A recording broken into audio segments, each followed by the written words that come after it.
L'Agence de revenus du Québec qui veut récupérer des taxes qui lui échappent dans l'industrie du taxi. TVA Nouvelle a appris qu'on vient d'ailleurs de lancer un appel d'offres dans l'espoir de trouver un fournisseur de systèmes informatiques à cette fin.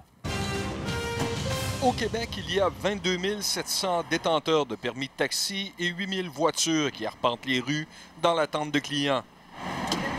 Chaque fois que vous payez une course, le propriétaire de la voiture doit rembourser la TPS et la TVQ.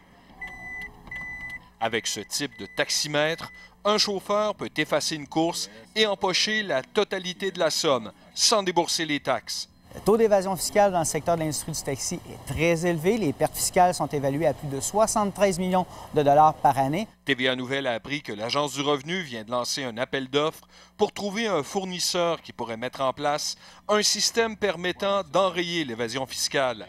Est-ce qu'il y a une solution informatique qui existe pour pouvoir connaître le même succès qu'on a connu dans les restaurants dans l'industrie du taxi? L'Agence veut effectuer un premier test à l'automne. C'est important pour nous de réaliser un pré-test afin d'obtenir des données et par la suite de prendre une décision éclairée. Depuis un an, l'Agence travaille en étroite collaboration avec l'industrie pour trouver une solution. Nous, on est toujours pour tout ce qui est contrôle TPS-TVQ parce que c'est de l'argent qui revient aux contribuables. Mais l'industrie a certaines réserves. Nous, tout ce qu'on demande à voir, c'est si ce produit-là il a déjà été testé ou validé dans d'autres États aux États-Unis ou au Canada, dans une autre province.